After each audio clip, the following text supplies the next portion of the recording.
Assalamu alaikum wa rahmatullahi wa barakatuh.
Alhamdulillah nahmaduhu wa nasta'inuhu wa nastaghfiruh wa na'udhu billahi min shururi anfusina wa min sayyiati a'malina man yahdihillahu fala mudilla lahu wa man yudlil fala hadiya lahu wa nashhadu an la ilaha illallah wahdahu la sharika lahu wa nashhadu anna sayyidana wa habibana wa shafi'ana wa maulana Muhammadan abduhu wa rasuluh. قال الله سبحانه وتعالى في القرآن المجيد بعد أعوذ بالله من الشيطان الرجيم بسم الله الرحمن الرحيم يا أيها الذين آمنوا اتقوا الله حق تقاته ولا تموتن إلا وأنتم مسلمون. وقال الله عز وجل في القرآن المجيد أعوذ بالله من الشيطان الرجيم بسم الله الرحمن الرحيم إن الصلاة كانت على المؤمنين كتابا موقوتا صدق الله العظيم. وقال النبي صلى الله عليه وسلم بين العبد وبين الكفر ترك الصلاة رواه البخاري وأبو داود. Dear respected brothers, sisters and beloved children, Assalamu alaikum wa rahmatullahi wa barakatuh. I bear witness that none is worthy of worship except Allah subhanahu wa ta'ala, and I further testify Sayyidina Habibuna Muhammad Rasulullah sallallahu alayhi wa sallam is his last messenger and his servant. To whomever Allah guides, nobody can ever misguide them, and to whomever Allah leave to be misguided, nobody can ever guide them. My beloved, I have recited a couple verses of the Holy Quran in which Allah subhanahu wa ta'ala says, I'm paraphrasing for the benefit of everybody. He said, O you who believe, be mindful of Allah subhanahu wa ta'ala as He has right to be mindful of, and die not unless you're in the state of Iman, meaning make sure that you remain Muslim until you breathe your last. Second set of verses that I recited, in which Allah subhanahu wa ta'ala says, 5 times daily prayers has been prescribed to you on its specific time. Offer them in the timely manner. Rasulullah sallallahu alayhi wa sallam said, the difference between believer and the non-believer is the Salah. These are the very, very strong and important things that Muslims should be mindful of at all times. And this is the only thing that connects believer, creation, with the Creator, Allah Rabbul Izzah. When Rasulullah sallallahu alaihi wasallam said the difference between believer and the non-believer is the Salah, Salah is the most important component in our belief. In order for us to call ourselves believers, Muslims, we have got to at least bare minimum offer 5 times daily prayers. I want to make this one clear and get this one out of our way. There is no ifs and buts when it comes to Salah. Or at least, no. My Shaykh rahimahullah used to say, even if you're drowning, while you're drowning, if you hear the Azaan for Asr, for example, Allahu Akbar, Muaddin says, and you drown before even the Azaan finish, make the niyyah and die, lest Allah may even question you by the time that you were still alive, Asr has already kicked in. Why did you not offer your Asr? Allah can ask that question if He wants to. If He chooses to forgive, Huwa Ghafurur Rahim. We certainly hope that He will exercise His mercy and forgiveness towards us. Walakin, if He wants to ask, He has the right to ask. And I chose this particularly because during summer break, our children are home. They are coming with their parents to the masajid and understanding firsthand. Do you understand? Do you know what number of Muslims who are born in a Muslim household, kids, are absent from the masajid on regular basis, particularly from the khutbah throughout the United States?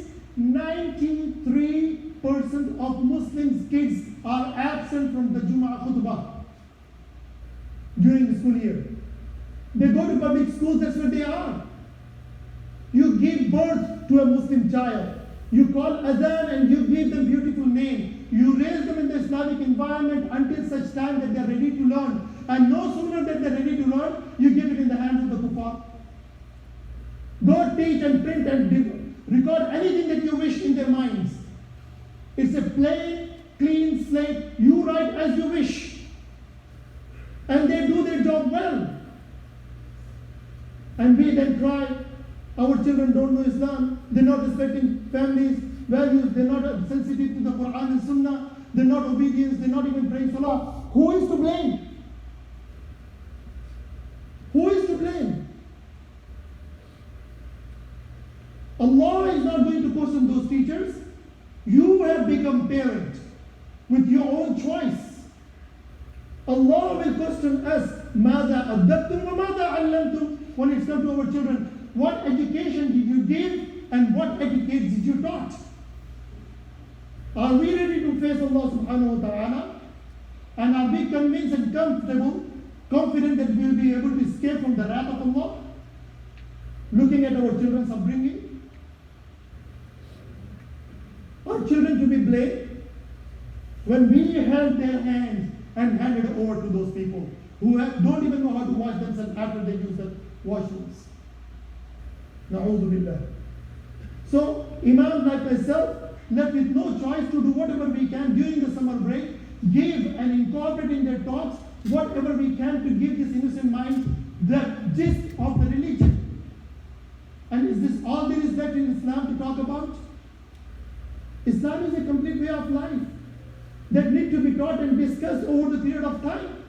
If we are deprived from the opportunity to share this knowledge and left only with choice to talk about the basic and bare minimum, who is to blame that our children only know basics? And why do we then look around and we say, oh my God, we are doing every single thing, Ummah is not doing well, Ummah is suffering atrocities at the hands of the kuffar, and we don't even know how to defend ourselves, and Allah is not even responding to our prayers. Look no further than what we invested. Look no further than our own actions. Look no further than our own commitment, and look no further than where you have kept Allah in your life. Is Allah is a priority in our life? Is Islam is a priority in our life? Is Allah is number one in our life? Honestly speaking, don't need to give me answer. Examine. Ask these conscious questions to your own self. To give you an example that will help you evaluate where Allah stands and Islam stands in our life. Whenever there is a job demand, and we have not been employed for quite some time, how careful will we be for securing any employment that will pay us to get by? How quickly we will jump on those opportunities and avail this, only to have petty change? How quickly and willingly we will sacrifice and compromise Salah that need to be offered 5 times a day in the masjid for the sake of our jobs? How sometimes may even seek judgments from the so-called scholars even to not to come to Jumma prayer for the sake of job? How rightfully, so-called rightfully, we say, oh, I have a duty and responsibility to take care of my family, I have to feed their bellies. If I go for the Jumma, I will be fired from my job. So therefore, feeding my family is more important to me, so I'm going to let go of the job, of the Salah. What gets sacrificed and compromised? When it's come to between dunya and deen? Deen. Why do we not wake up our children for Fajr? When they have studied hard late night, they have their finals tomorrow. That final in this dunya is more important than the final in the hereafter. The test and exam that they're going to have tomorrow is more important to us than the test Allah has prepared for them in the day of judgment. We care about them A's, getting A's in this test. We are completely oblivious of the grade that they would get with Allah subhanahu wa ta'ala in the hereafter, where their eternity depends on that. We have failed to instill this value in their hearts. There is one more important exam that we have to have with Allah subhanahu wa ta'ala. There is one more test that you must succeed and have A+. That is in order to enter into the paradise. That is with Allah. When did we instill this? Rather, we follow the footsteps of those whom we live in the neighborhood. We prioritize on the things that they prioritize. We dress our children in the same way that they dress. We give them the value of this life that they give. They have the same desire as the others. They have the same shop and wanting to play in the same way that others. And yet you want the results to be different, that if they go to hell, you don't want children to go to hell. You want your children to go to the paradise. Where have you put them? What path have you put them on? How naive of us to expect that we are going to the south and we are expecting to arrive in the north. Do we do this? No. But when it comes to religion, we do. Let us admit this. Only then those who are wise might be able to make a U-turn and begin their life in the right direction. That is what I hope and pray for today, inshallah, inshallah. But as long as we have somebody just giving you feel-good khutbahs and getting by, that's not Imam Musa. I'll give you as is. You know why? Because it is not my deen, nor did I wrote this deen in Sharia. My job is to deliver Qala Ta'ala, Qala Rasulullah as they have revealed. This member is the amana of Sayyidina Rasulullah sallallahu alaihi wasallam. I cannot be people pleaser standing here and preach what you feel like to hear. I must give you what is best. Why? Because your eternity depends on this.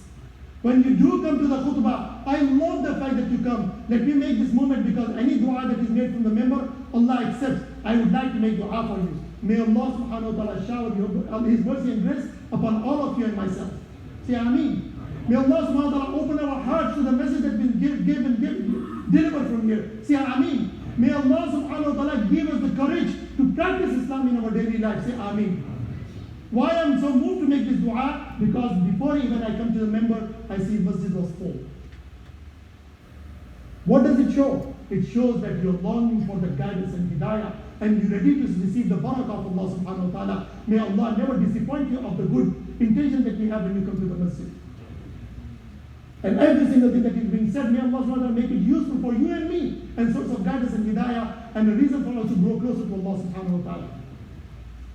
So it is important that I deliver my duty dutifully from the member of Sayyidina Rasulullah sallallahu alaihi wasallam, that is the amana.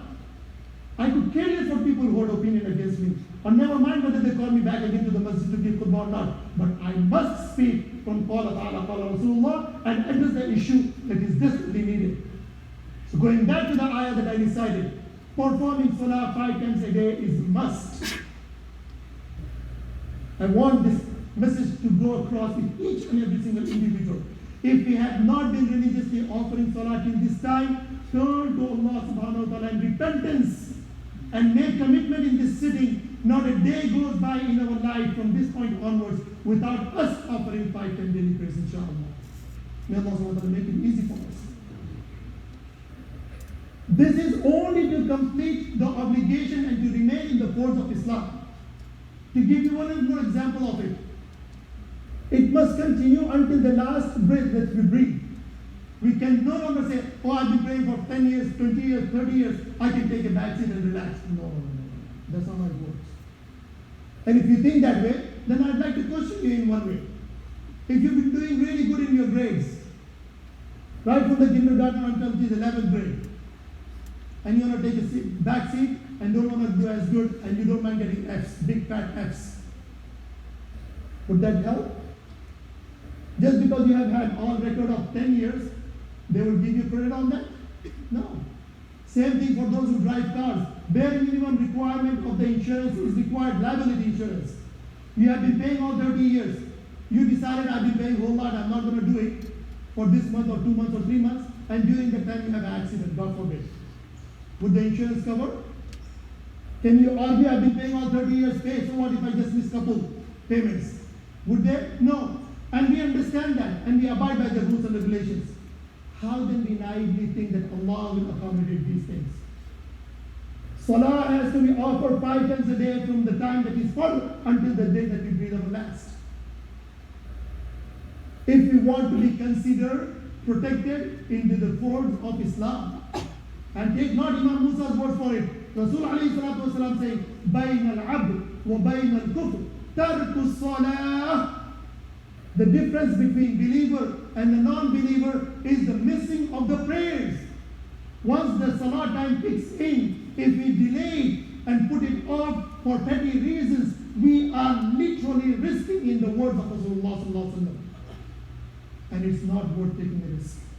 If you cannot make it to the masjid, offer your salah wherever you may be, but do. This is the bare minimum that we need to do in order to be called Muslims. That is how we show our submission 5 times a day, falling prostrate before Allah subhanahu wa ta'ala. Now in the interest of time, I want to go very quickly what more salah can offer, that we are not having time to even discuss that. Why? Because we are still meeting with the bare minimum requirements. When are we going to rise above and enjoy the salah that need to be enjoyed by Muslims? When are we going to really utilize salah to its fullest? When are we going to understand what salah really has to offer? When are we going to learn what is the power of prayers? Give you a couple examples. Once you fulfill the required salah, which is 5 times daily prayers fara'id, anything over and above that, it is nawafil. It is that extra prayer that compensates any deficit that remains in the form of salah. It is for those who pray 5 times a prayer, but only pray 4 then walks away. Are you certain that the salah that we just had offered, Allah must accept and it has no deficit? That is why the salah, the form is enveloped with the sunan and wajibat around it and nawafil. So if there is any deficit that remains in the actual form, that can be compensated with the sunan that you have offered before and after that salah. When that is full, the jar is filled, that extra nawafil that we do, the power of prayer is what? أعوذ بالله من الشيطان الرجيم بسم الله الرحمن الرحيم يا أيها الذين آمنوا استعينوا بالصبر والصلاة إن الله مع الصابرين. O you who believe, seek Allah's help with perseverance and prayers. Yes, salah is the tool that can also be used to seek Allah's divine help. With any difficulties, any challenges the believer faces in his or her life. Any Imam Musa? Any. Even if you stand before a tyrant? Yes. Even if you have missed a single small thing, even they should be asked Allah? Yes. To you things are big and small. To Allah everything is same. It's all very changed. So any need a believer has, let them turn to Allah subhanahu wa ta'ala in prayer. Fall prostrate before Allah. Put your forehead on the ground in sajda and ask in the language that you speak. Allah understands every language. And before even you lift your head, forehead from the floor, Allah subhanahu wa ta'ala decree for it to be done. And you. That is the power that lies between you and me and between you and Allah subhanahu wa ta'ala. That is a relationship that we have when we are privileged to call Allah huwa Rabbuna. When we call Allah is our Rabb, how is it possible? Just think for a moment. How is it possible? You are the believer in the supreme being, Allah the greatest, yet you struggle to have petty things done, small tiny things done. How? One of the two things are happening here. Either you don't know how to connect with Him and communicate, or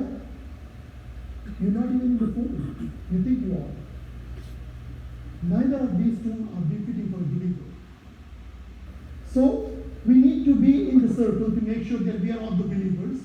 And we need to have a meaningful salah. Just a salah or Muslim dance, not acceptable. When was the last time you had a communication on somebody who you really want to communicate and convey a message, very important message, or you want something need to be done, and you want that person to come and help, and you know that person can help? Would you go and say, no, you don't. You rehearse, you think, you want to put in the best possible manner, and you want to be effective communicator, and you want to make sure the opportunity that you have to have communication, you want to deliver the complete message in the effective manner and get most part of that meeting because you believe that person can really help you out in which you really need help with. If this is how we interact with human beings for petty needs of ours that is perishable on this world, what is our communication with Allah?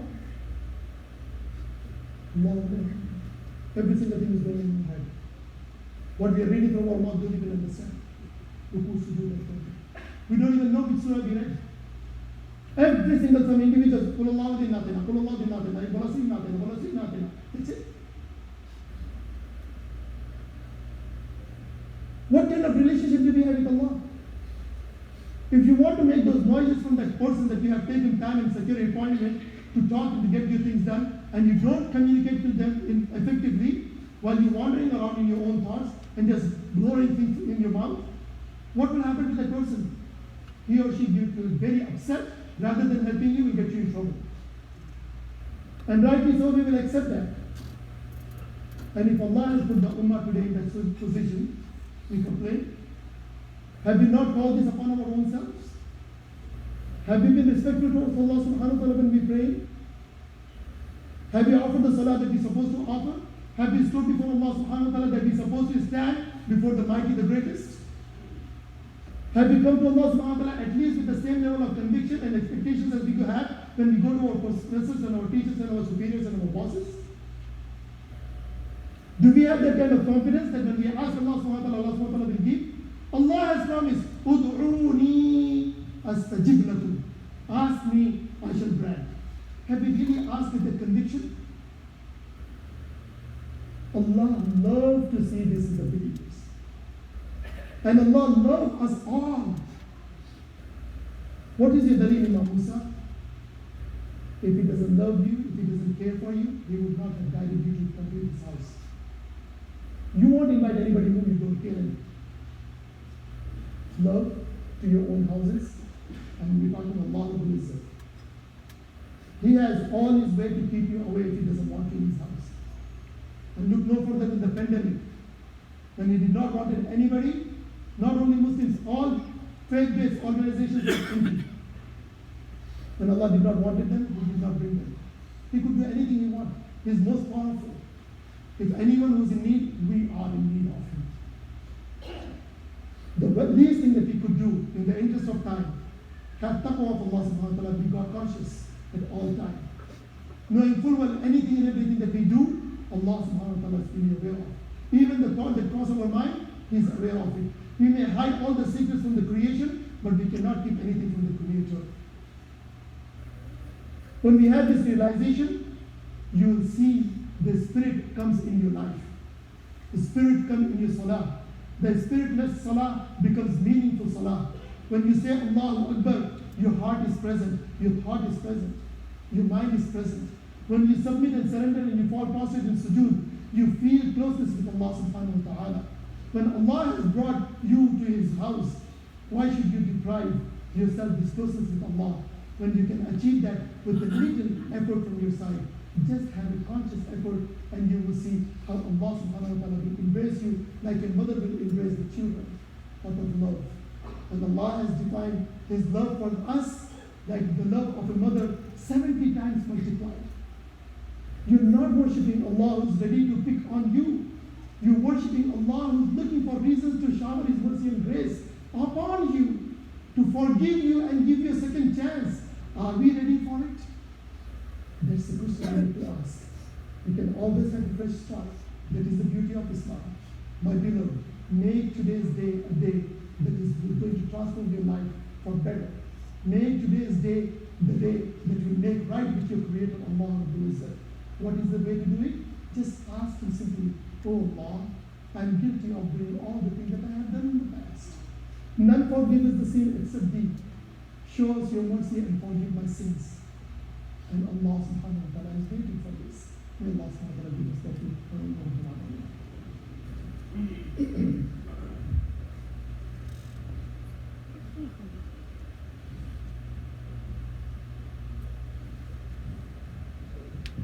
Alhamdulillah, alhamdulillah, nahmaduhu wa nasta'inuhu wa nastaghfiruh wa na'udhu billahi min shururi anfusina wa min sayyiati a'malina.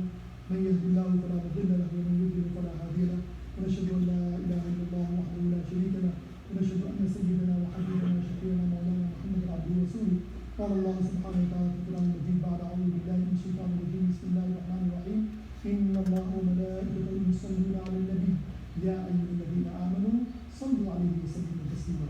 اللهم صل على سيدنا وحبيبنا وشفيعنا ومولانا محمد عبده ورسوله. قال النبي صلى الله عليه وسلم إن خير الحديث كتاب الله وخير الهدي هدي محمد صلى الله عليه وسلم وشر الأمور محدثاتها وكل محدثة بدعة وكل بدعة ضلالة وكل ضلالة في النار والعياذ بالله.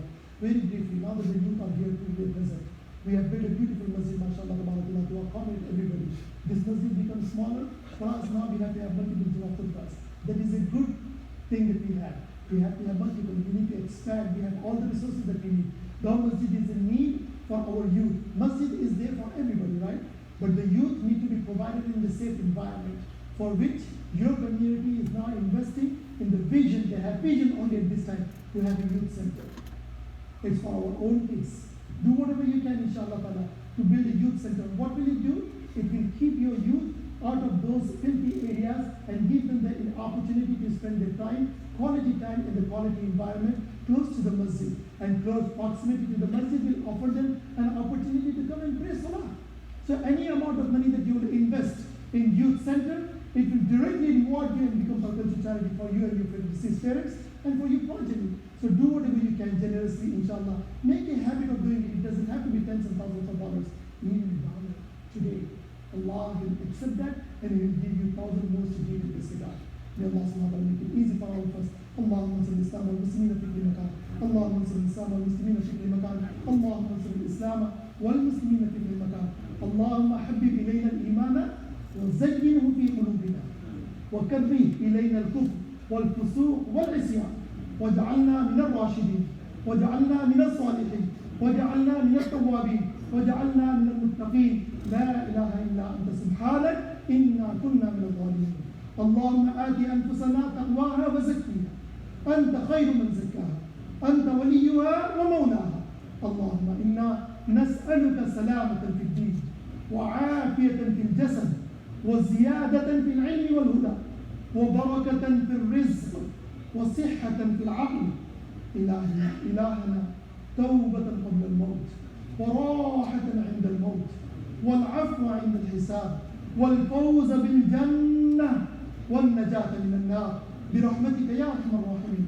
اللهم إنا نسألك من خير ما سألك منه نبيك محمد صلى الله عليه وسلم ونعوذ بك من شر ما استعاذك من نبيك محمد صلى الله عليه وسلم وأنت المستعان وعليك البلاغ ولا حول ولا قوة إلا بالله. سبحان ربك رب العزة عما يصفون والسلام على المرسلين والحمد لله رب العالمين. أقم الصلاة.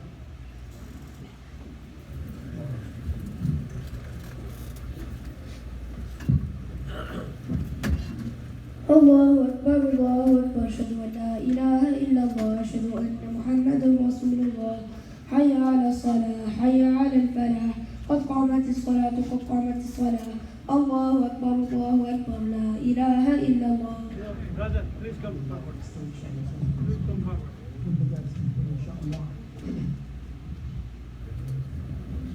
One more minute, please. Inshallah. Please fill up the first row first, inshallah. Make room for those who have just joined us, inshallah. Accommodate your brothers, inshallah, on the days. Allah give you the Dara, inshallah. In my body, inshallah. Allahu Akbar.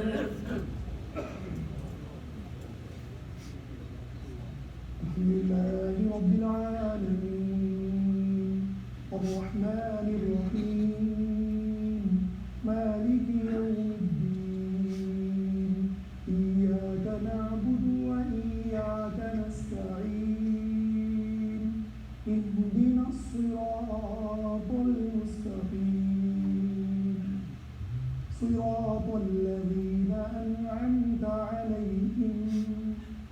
غير المغضوب عليهم ولا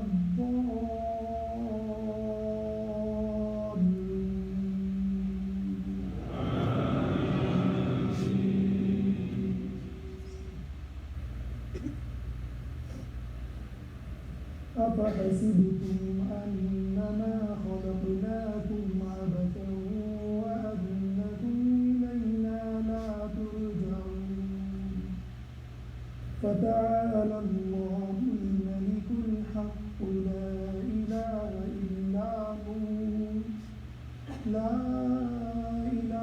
إلا هو رب العرش الكريم ومن يدع مع الله إلها آخر لا برهان له به فإنما حسابه عند ربه إنه لا يفلح الكافرون وقل رب اغفر وارحم وأنت خير الراحمين. الله أكبر.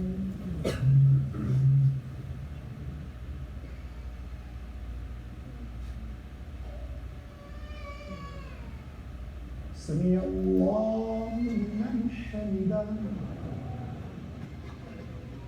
الله أكبر.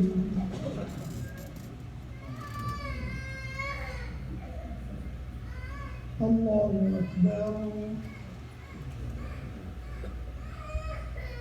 الله أكبر.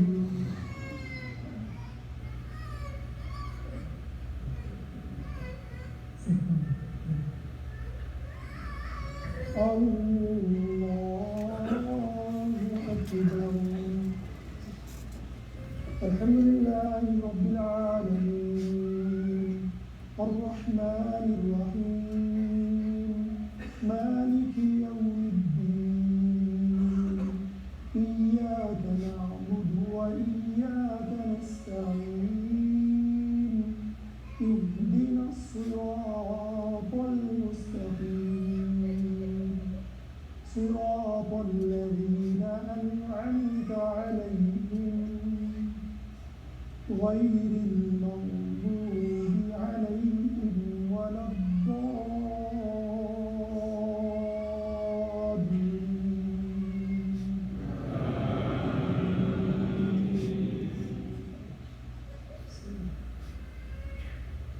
إذا جاء نصر الله والفتح ورأيت الناس يدخلون في دين الله أفواجا فسبح بحمد ربك واستغفره إنه كان توابا.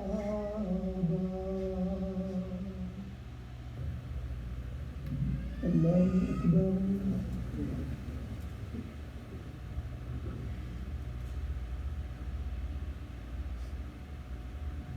سمع الله لمن حمده.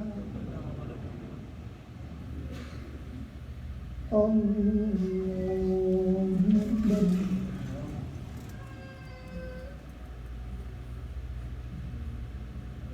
الله أكبر.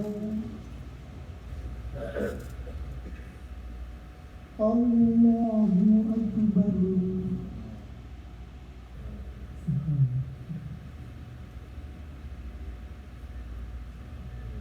الله أكبر.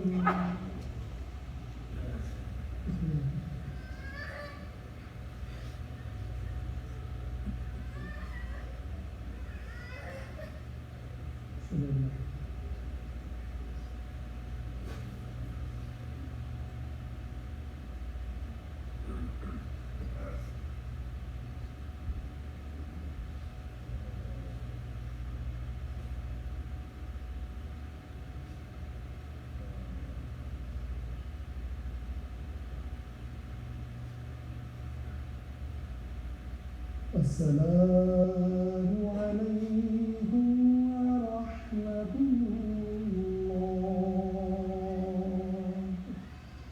السلام عليكم ورحمة الله.